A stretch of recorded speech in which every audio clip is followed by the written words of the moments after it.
तो गाइस कैसे हैं आप सब लोग। दी बुक ऑफ एस्पर के एपिसोड 275 के साथ हाजिर हूँ। पिछले एपिसोड की तरह इस एपिसोड में भी बहुत सारी बातें होने वाली है, बहुत सारी बातें होने वाली हैं। तो उनमें से काफी सारी बातों को मैं स्किप कर दूंगा क्योंकि वो बहुत ज्यादा बोरिंग होने वाली है। सिर्फ काम की बातों को मैं एक्सप्लेन करने वाला हूँ। एपिसोड की शुरुआत में हाई प्रीस्ट ज़ूफेन से कहते हैं कि मैं तुम्हारे साथ फ्यूचर को डिस्कस करना चाहता हूँ क्योंकि मैं तुम्हारे साथ आने वाले बेहतर काल के बारे में बात करना चाहता हूँ। प्रीस्ट ज़ूफेन से कहते हैं ह्यूमंस की तरफ से इंसानों की किस्मत लिखी जा चुकी है, लेकिन ह्यूमंस अब उनकी किस्मत को बदलती रहती है। जैसे जैसे ह्यूमंस विल चेंज होती है वैसे इनकी किस्मत भी बदलती रहती है। लेकिन इंसान के पास अपनी किस्मत को बदलने के काफी सारे रास्ते होते हैं क्योंकि वो किसी भी पाथ को चूज कर सकता है। बहुत ही कम ऐसी चीजें हैं जो कि पहले से लिखी हुई प्री डेस्टिनेड किस्मत को चेंज कर सकती हैं। क्योंकि हमारे यून क्लैन का यही मकसद रहा है कि हम लोग इंसानों को एक सेफ रास्ता दिखाएं। बहुत सारे रास्तों में से सिर्फ उन्हें वो वाला रास्ता दिखाएं जो कि उनके लिए सेफ है और वो आगे जाकर किस्मत में वो बहुत कुछ हासिल कर सकते हैं। एक एंसेस्टर्स ने मुझे इसी तरह की टीचिंग्स दी है और मेरा मकसद भी यही रहा है कि इंसानों की खिदमत करना है। लेकिन ये सब कुछ 8 साल पहले हुआ था। साल पहले कुछ ऐसा हुआ था जिसकी वजह से मुझे एक बहुत बड़ा झटका लगा। मैं हमेशा से इंसानों की किस्मत को देखता है और मुझे हमेशा से ऐसा ही लगता था कि ह्यूमंस की विल किस्मत के साथ जुड़ी हुई है या फिर किस्मत ह्यूमंस की विल के साथ जुड़ी हुई है, कुछ ऐसा ही। ज़ूफेन हाई प्रीस्ट से कहता है हाई प्रीस्ट मुझे इस बारे में सुनकर काफी ज्यादा दुख हुआ। ये दुनिया ऐसे ही चलती है, हर किसी को किसी न किसी जिंदगी के मोड़ के ऊपर जाकर दुख को बर्दाश्त करना पड़ता है और डिसअपॉइंट होना पड़ता है, तो इसमें कौन सी बड़ी बात है। हाई प्रीस्ट ज़ूफेन से कहते हैं क्या तुम्हें लगता है कि मैं इस वजह से हैरान हूँ। मुझे सब कुछ पहले से पता था लेकिन वहाँ पर सब कुछ चेंज हो गया। इसी वजह से मैं डिस्पेयर में चला गया कि मेरी की हुई भविष्यवाणी गलत कैसे हो गई। लेकिन असल बात ऐसी नहीं है। हालांकि मैं उस चीज को देखकर बहुत ज्यादा सरप्राइज हो गया। क्या तुम मेरी बात को पूरा सुनोगे कि 8 साल पहले क्या हुआ था। मुझे लगता था कि दुनिया में जितनी भी जिंदगी है वो सारी की सारी दुनिया के ला यानी ह्यूमंस विल के साथ जुड़ी हुई है। जितना ज्यादा मैं आगे फ्यूचर में देखता हूँ, किसी की किस्मत को देखता हूँ और उसको टटोलता हूँ, उतना ज्यादा मैं इस दुनिया से दूर होता जाता हूँ क्योंकि मैंने इस दुनिया की हकीकत को देख लिया और समझ लिया है। इसी वजह से हमारा क्लैन हमेशा से पावर प्ले से दूर रहता है। हमने कभी सियासत में हिस्सा नहीं लिया और ना ही कभी पावर को हासिल करने की कोशिश की। लेकिन 8 साल पहले जो कुछ भी हुआ उसकी वजह से मेरी आंखें खुल गई। मुझे पता चला कि किस्मत पत्थर पर लिखी हुई एक लकीर की तरह नहीं है। हम इंसान अगर इस अर्थ के ऊपर हैं तो इसका मतलब यह है कि हम इंसान को इस अर्थ के ऊपर कैदी बनाकर रखा गया है और अभी भी बहुत कुछ है जिसके बारे में हमें बिल्कुल भी नहीं पता। बस उसके बारे में हमें खुद ही ढूंढना है और उसको जानना है।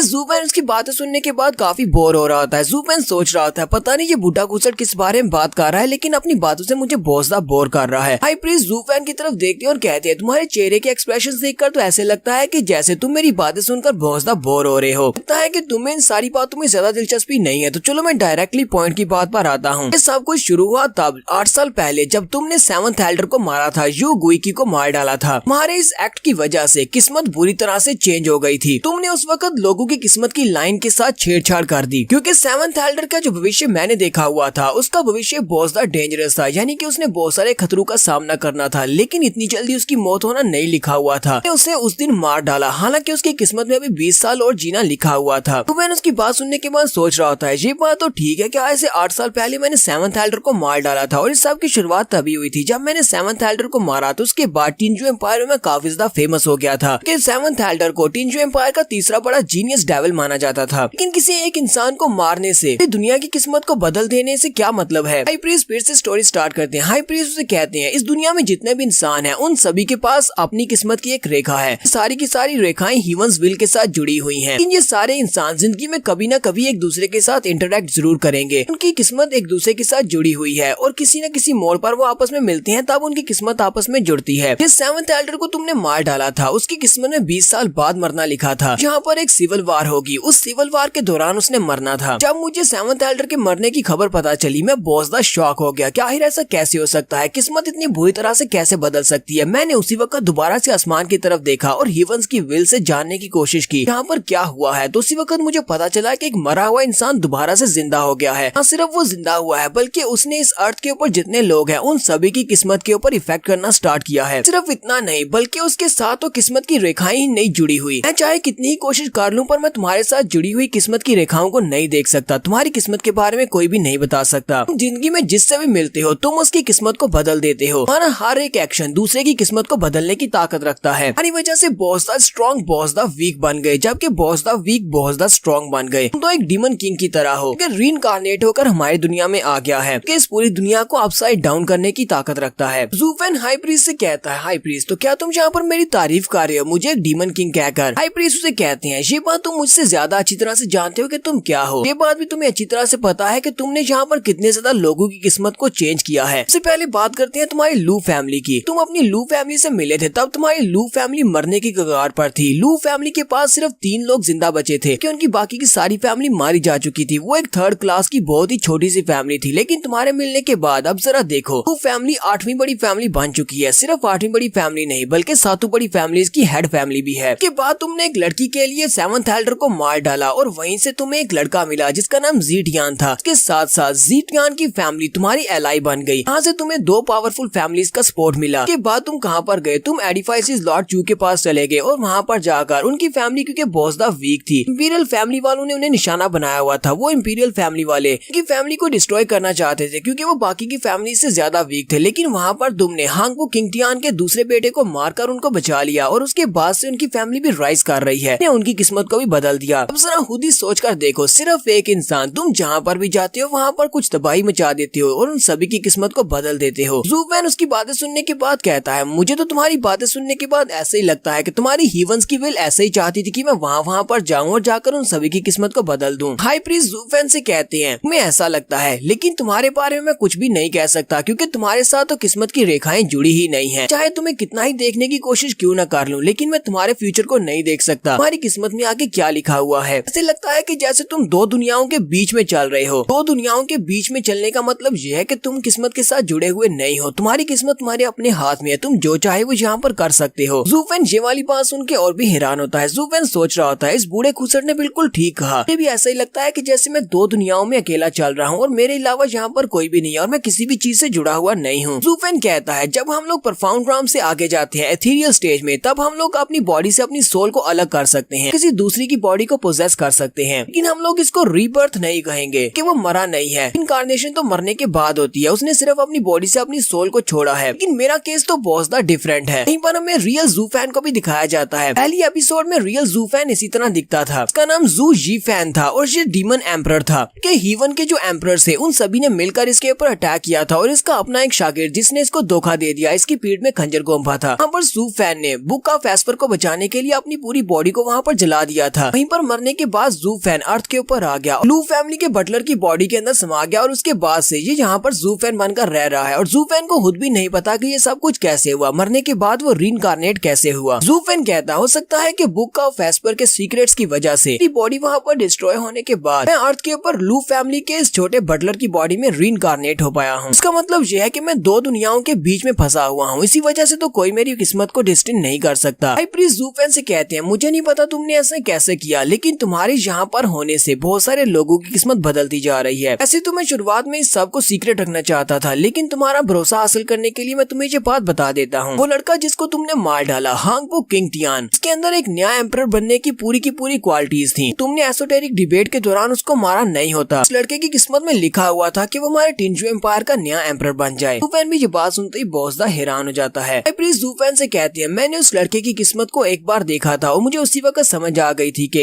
इस लड़के के पास फ्यूचर में जाने के बाद ड्रैगनवेन सोल मिलेगी। ड्रैगनवेन सोल इसे अपना मास्टर मान लेगी, जिसकी वजह से इसे बहुत ज्यादा स्ट्रेंथ मिलेगी क्योंकि हीवंस की विल उसके साथ है और उसका एटीट्यूड बिल्कुल एक किंग जैसा है। फ्यूचर में मोस्ट लाइकली चांस थे कि वो एम्परर बन जाए। मैंने उसके फादर और बटलर को ये बात बताई कि उसे 3 ट्राइब्यूलेशंस को पास करना था अपनी डेस्टिनी को अचीव करने के लिए। पहली वाली थी हीवंस की विल, और हीवंस की विल को तो उसने पास कर लिया। जब वो एक छोटा सा बच्चा था उसी वक्त उसने ड्रैगनवेन सोल्स को कंट्रोल कर लिया था और ड्रैगनवेन सोल ने उसे अपना मास्टर मान लिया। उसने पहली ट्रिब्यूलेशन को पास कर लिया था क्योंकि उसकी दूसरी ट्रिब्यूलेशन फादर एंड सन थी। फादर एंड सन ट्रिब्यूलेशन का मतलब ये था कि उसे अपने फादर के खिलाफ जाना था, लेकिन ऐसे नहीं कि वो अपने फादर को मारकर उसकी गद्दी को हासिल कर ले, कि उसके पास इतनी स्ट्रेंथ थी कि वो अपने फादर को मारकर रिजेंट स्टेट की गद्दी के ऊपर बैठ सकता था। लेकिन उसने इसके उल्ट फैसला किया, उसने अपनी फैमिली को छोड़कर इंपीरियल फैमिली की गद्दी के ऊपर बैठने को प्रेफर किया। यहाँ पर हांगपो किंगटियान ने अपनी दूसरी ट्रिब्यूलेशन को भी पास कर लिया। इस तरह वो एम्परर बनने के एक स्टेप और ज्यादा करीब आ गया। अब सिर्फ और सिर्फ उसकी तीसरी ट्रिब्यूलेशन बची थी जो कि सिन थी। सिन यानी कि उसे अपने गुनाहों के बारे में जानना था कि वो कौन कौन से एक्शंस कर रहा है और उससे किसी को क्या नुकसान पहुंच रहा है। कि उस लड़के के पास जितनी भी क्वालिटीज थी वो सारी एक टायरेंट बनने की थी, यानी कि एक जालिम बादशाह बनने की। वो अपने से नीचे सभी लोगों को बहुत ज्यादा कमजोर और कचरा समझ रहा था। वो लड़का कभी फ्यूचर में जाकर अपनी सोल के अंदर जानकर देखे और अपने आप को रीअसेस करे, इससे पता चले कि उसने बाकी सभी लोगों के साथ गलत किया है, तो इस तरह वो तीसरी ट्रिब्यूलेशन को भी पास कर लेगा, वो एम्परर बन जाएगा। मेरी भविष्यवाणी के मुताबिक आज से 20 साल के बाद हांगपो किंगटियान ने रीजन स्टेट का मास्टर बन जाना था और पूरी की पूरी रीजेंट स्टेट उसके इशारों पर नाचती कि वो रीजेंट स्टेट को कंट्रोल कर सकता था। उसके बाद जब वो अपनी पावर्स की पीक पर पहुंचता, अपनी रीजेंट स्टेट को लेकर इंपीरियल फैमिली वालों के साथ फाइट करता और वो इंपीरियल फैमिली को उस फाइट में बड़ी आसानी से हरा सकता था क्योंकि उसकी पावर्स उस वक्त पीक पर होती। ठीक 40 साल के बाद वो किंग टियान अगर जिंदा होता तो वो यहाँ पर एक नई डायनेस्टी बनाता और उस नई डायनेस्टी का वो एम्परर बन जाता। ज़ू फेन उसे कहता है तो तीसरे ट्रिब्यूलेशन को तो वो कभी पास कर ही नहीं सकता था क्योंकि वो लड़का बहुत ज्यादा एरोगेंट और एटीट्यूड वाला था। नहीं लगता कि वो कभी भी जिंदगी में अपनी तरफ देखेगा कि उसने अपनी जिंदगी में क्या किया और लोगों के साथ वो क्या करता है। प्रीस उसे कहती है इंसान हमेशा बदलते रहते हैं, उसे कभी भी किसी वक्त भी फ्यूचर में ये ख्याल आ सकता था कि वो उसने क्या किया और वो लोगों को किस तरह ट्रीट करता है। तुम जरा अपनी तरफ ही देख लो, पिछले कुछ सालों में तुम कुछ ज्यादा ही शांत मिजाज हो गए हो। अगर हांगबो किंग टियान आज जिंदा होता, हो सकता है कि 10 साल लगते या 20 साल लगते वो तीसरी ट्रिब्यूलेशन को भी पास कर लेता। लेकिन बहुत बड़ी अफसोस की बात है कि उसका सामना तुम्हारे साथ हो गया, एक ऐसे इंसान के साथ जिसका किस्मत के साथ कुछ लेना देना ही नहीं है और इसी वजह से वो बेचारा मारा गया। ज़ू फेन हाई प्रीस्ट से कहता है तुमने मेरे साथ इतनी लंबी चौड़ी बातें कर दी, अब मुझे ये बताओ कि तुम मुझसे चाहते क्या हो, इस सारी बातों का मतलब क्या है। प्रीस्ट उसे कहते हैं तुम्हें पहले ही बताया कि हम लोग हमेशा इंसानों की भलाई के लिए काम करते हैं, पिछले 1000 साल से हम लोग इंसानों की भलाई के लिए काम करते आए हैं। मैं यहाँ पर तुमसे ये रिक्वेस्ट करना चाहता हूँ क्योंकि मैंने इंसानों की किस्मत के बारे में देखा है, मुझे बाकी सभी की किस्मत के बारे में पता है तुम्हारे के अलावा, कि तुम उन सभी की किस्मत को बदल रहे हो। मैं उन सभी इंसानों को यहाँ पर मरता हुआ नहीं देख सकता। मैं चाहता हूँ कि तुम उन सभी इंसानों की मदद करो क्योंकि तुम्हारे पास वो पावर है जिससे तुम लोगों की किस्मत को बदल सकते हो। अगर तुम उनकी किस्मत को बदल सकते हो तो उनकी किस्मत को अच्छे के लिए बदलो। मैं सर्कुलेशन में रहना होगा और बाकी के क्लैंस के साथ ज्यादा इंटरेक्ट नहीं करना होगा और उनसे फाइट भी नहीं करना होगी। ज़ू फेन उसे वहीं पर रोक देता और कहता है हाई प्रीस्ट मुझे तो लगा था कि तुम एक बहुत ही इंटेलिजेंट इंसान हो, अब तुम्हारी बातें सुनने के बाद लगता है कि तुम बुढ़े होकर पागल हो चुके हो। कुछ देर पहले तुम यहाँ पर मुझे एक डीमन एम्परर कह रहे थे जो कि रीइंकार्नेट होकर तबाही मचा रहा है, लेकिन अब तुम यहाँ पर कह रहे हो कि मैं तुम्हारा साथ दूं और एक हीरो बनकर दुनिया को बचाऊं। तुम तो वाकई में पागल हो गए हो। तो यहीं पर हमारी एपिसोड 275 का एंड हो जाता है। एपिसोड की एक्सप्लेनेशन अच्छी लगी हो तो कमेंट करके जरूर बताइएगा। चैनल को सब्सक्राइब कर दे, वीडियो को लाइक और शेयर कर दें। शुक्रिया।